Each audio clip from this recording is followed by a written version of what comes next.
علیکم ورحمۃ اللہ وبرکاتہ. Grade second year. آج ہم سورہ نساء پڑھیں گے. بسم اللہ الرحمن الرحیم. الم ترى کہ آپ نے نہیں دیکھا الی الذین ان لوگوں کی طرف اوتوا جنہیں دیا گیا نصیباً حصہ من الکتابی کتاب کا یؤمنون وہ ایمان لاتے ہیں بالجبت بتوں پر والطاغوت اور شیطان پر ویقولون اور وہ کہتے ہیں للذین کفروا کافروں کو ہؤلاء یہ مشرک لوگ اہدی زیادہ ہدایت یافتہ ہیں من الذین آمنوا ایمان والوں سے سبیلا راستے کے طور پر یعنی سیدھے راستے کے طور پر. اب اس آیت میں آپ نے چند باتیں یاد رکھنی ہے. بالجبتی و طاغوت ان دونوں کو انڈر لائن کیجیے گا. جبت سے مراد مذکر جنات و طاغوت اور اس سے طاغوت سے مراد مذکر شیطان. اور دوسرا قول یہ کہ جبت سے مراد مؤنث جنات طاغوت سے مراد مؤنث شیاطین. تیسرا قول یہ کہ جبت سے مراد سحر یعنی جادو ہے طاغوت سے مراد ساحر یعنی جادوگر ہے. چوتھا قول جبت سے مراد وسوسے ہیں طاغوت سے مراد شیطان ہے. تو یہ تین چار اقوال یاد کیجیے گا کہ جبت اور طاغوت سے کیا مراد ہے. ٹھیک ہے. اور دوسری یہ بات یاد رکھنی ہے کہ یہ جو کافروں نے کہا کہ مشرک لوگ مسلمانوں سے زیادہ ہدایت یافتہ ہیں اس کے پیچھے شان نزول ہے. ٹھیک ہے. کعب بن اشرف یہ بھی یہودیوں کا سردار ہے. حی بن اخطب یہ بھی یہودیوں کا سردار ہے. ٹھیک ہے. یہ دونوں گئے مکہ میں ابو سفیان کے پاس اور کعب بن اشرف نے ابو سفیان سے یہ کہا کہ ہم نبی علیہ السلام کے خلاف تمہاری مدد کریں گے یعنی نبی علیہ السلام کے خلاف منصوبہ بندی کرنی تھی. تو ابو سفیان سے کہا کہ تم بھی ہمارے لیے کچھ تعاون کرو یعنی مدد کرو. تو ابو سفیان نے کہا کہ ہم تم پر کیسے یقین کر لیں کہ تم ہمارے ساتھ اس منصوبہ بندی میں مکمل طور پر ہمارا ساتھ دو گے. تو کعب بن اشرف نے کہا کہ جو تم کہو. تو ابو سفیان نے کہا کہ تم ہماری جبت اور طاغوت بتوں کو سجدہ کرو. کعب بن اشرف نبی اللہ پاک کو تو مانتا تھا. ٹھیک ہے. اللہ پاک پر ایمان بھی تھا لیکن جب اس پر نفسانی خواہشات کا بھوت سوار ہو جاتا تھا تو اس وقت وہ اللہ پاک کا انکار کرتا اور بتوں کے سامنے سر ٹیک دیتا تھا یعنی سر اپنا جھکا لیتا تھا. تو جب ابو سفیان نے کہا کہ جبت اور طاغوت ان بتوں کو سجدہ کرو تو اس نے اسی وقت جبت اور طاغوت کو سجدہ کر لیا. پھر جب اس نے کہا کہ اب تو میں نے سجدہ کر لیا اب کچھ آدمی ابو سفیان کو کہا کہ تمہارے ہوں گے اور کچھ میرے قبیلے کے ہوں گے تو ہم دونوں مل کر نعوذ باللہ نبی علیہ السلام کے خلاف منصوبہ بندی کریں گے اور نبی علیہ السلام کا قصہ تمام کر دیں گے. تو جب یہ معاہدہ ہو چکا ٹھیک ہے نبی علیہ السلام کے خلاف تو ابو سفیان اور اس کے کچھ لوگ تھے. ٹھیک ہے. تو انہوں نے پوچھا کہ کعب بن اشرف سے پوچھا کہ تم تو یہودیوں کے بڑے عالم بھی ہو سردار بھی ہو ذرا یہ بتاؤ کہ ہم لوگ زیادہ عزت والے ہیں یا نبی علیہ السلام اور اس کے ساتھی زیادہ عزت والے ہیں کیونکہ ہم تو حاجیوں کو پانی بھی پلاتے ہیں ان کی خدمت بھی کرتے ہیں خانہ کعبہ کے خدمتگار بھی ہیں اور اس کا خیال بھی رکھتے ہیں اور رشتہ داروں کے ساتھ تعلق بھی ہم قائم رکھتے ہیں. اس کے علاوہ ہم لوگوں کے حقوق بھی ادا کرتے ہیں. تو کیا ہم زیادہ اعلیٰ ہیں یعنی بہتر ہیں یا نبی علیہ السلام اور ان کے ساتھی. حالانکہ نبی علیہ السلام کے ساتھی جو ہیں وہ فقیر بھی ہیں ٹھیک ہے اور غریب بھی ہیں اور انہوں نے اپنے آبائی دین کو بھی چھوڑا اور دین اسلام کو قبول کیا اپنے آباء و اجداد کے دین کو ترک کر دیا یعنی چھوڑ دیا. تو آیا ہم بہتر ہیں یا نبی علیہ السلام اور ان کے ساتھی. تو کعب بن اشرف پر ظاہر ہے اپنی نفسانی خواہشات کا بھوت سوار ہو گیا تھا. اس وقت اسے نفسانی خواہشات نے اس قدر مغلوب کر دیا تھا کہ اس نے یہ کہا کہ اے مشرکو یعنی تم ہی نعوذ باللہ مسلمانوں سے اور نبی علیہ السلام سے بہتر ہو اور تمہارا دین ہی بہتر ہے اور تمہاری قوم ہی بہتر ہے کیونکہ تم حاجیوں کو پانی بھی پلاتے ان کی خدمت بھی کرتے اور خانہ کعبہ کے خدمتگار بھی اور خانہ کعبہ کے تم لوگ متولی بھی ہو. تو اس پر یہ آیت نازل ہوئی. اولئک الذین یہی وہ لوگ ہیں لعنہم اللہ جن پر اللہ نے لعنت کی ہے. وہ من اور جو جس پر یلعن اللہ لعنت کرے فلن تجدہ پھر ہرگز نہیں پائے گا لہو آپ اس کے لیے نصیرہ کوئی مددگار. ٹھیک ہے.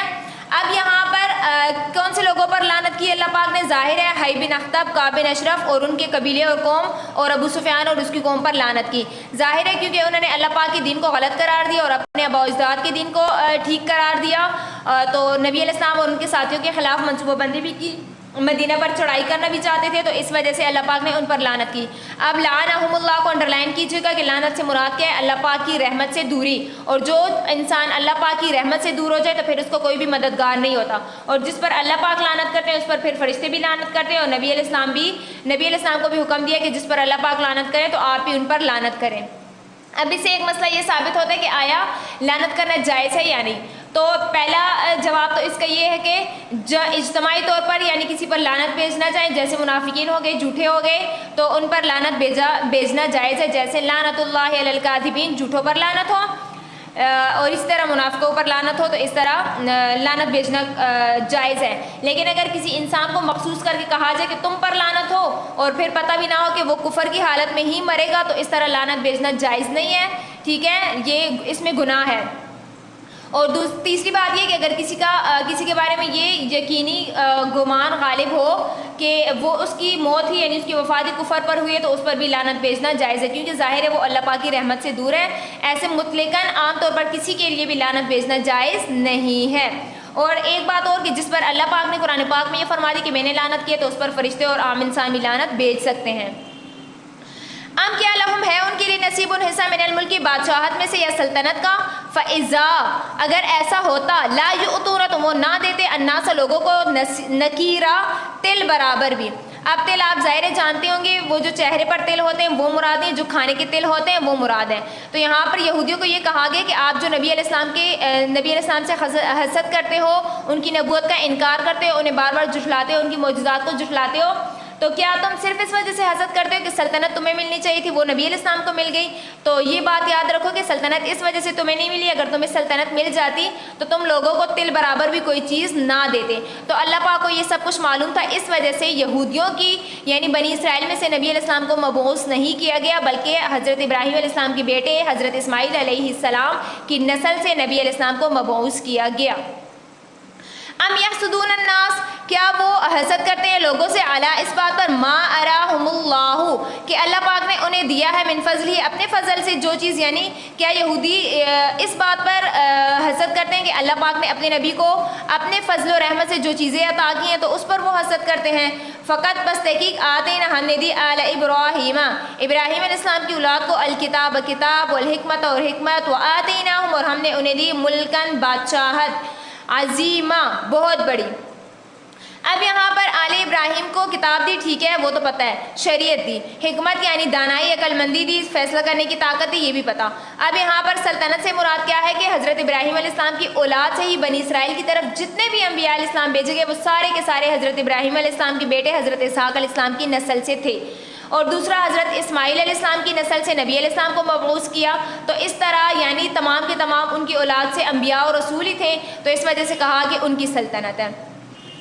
اور ایک بات یہ بھی ہے کہ ابراہیم علیہ السلام کو اللہ پاک نے دنیا میں بھی عزت دی اور آخرت میں بھی دنیا میں ایسے عزت دی, چاہے یہودی ہو, عیسائی ہو, ہندو ہو, مسلمان, سارے کے سارے مذاہب حضرت ابراہیم علیہ السلام کا تقدس بھی کرتے ہیں اور ان کے عزت و احترام بھی کرتے ہیں. فمنہم پھر ان میں سے کچھ ایسے تھے من آمن بھی جو ان پر ایمان لائے, ومنہم اور کچھ ایسے تھے من صد عنہ کہ انہوں نے پھیر لیا ان کو, وکفا اور کافی ہے بجہنم جہنم سعیرہ بھڑکتی ہوئی ان کے لیے. ٹھیک ہے, اب یہاں پر ان یہودیوں میں سے کچھ ایسے تھے جو کہ نبی علیہ السلام پر بھی ایمان لے آئے تھے اور قرآن پر بھی ایمان لے آئے تھے, اور کچھ ایسے تھے جو کہ ایمان لانے والوں کو روک رہے تھے. تو اللہ پاک نے فرمایا کہ ان کے لیے بھڑکتی ہوئی آگ ہی کافی ہے.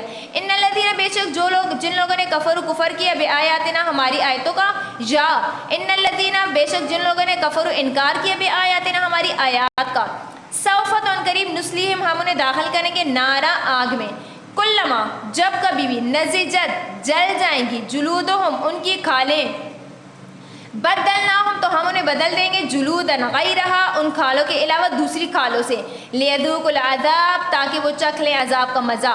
ان اللہ بے شک اللہ پاک کان ہے عزیزاً غالب زبردست حکیمہ حکمت والا.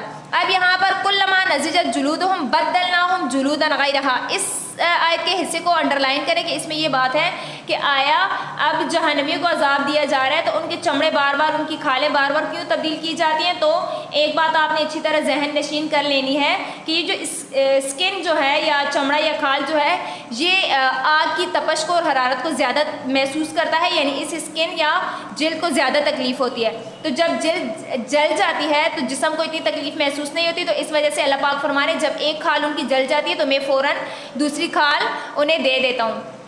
اور ایک روایت میں یہ بھی ہے کہ ایک ساتھ یعنی ایک لمحے میں 100 کھالیں ان کی تبدیل کر دی جاتی ہے تاکہ عذاب اور زیادہ سے زیادہ ان کو محسوس ہو. تو یہ بات تھی کہ اللہ پاک ان کے چمڑے یعنی کھالوں کو بدل دیتے ہیں.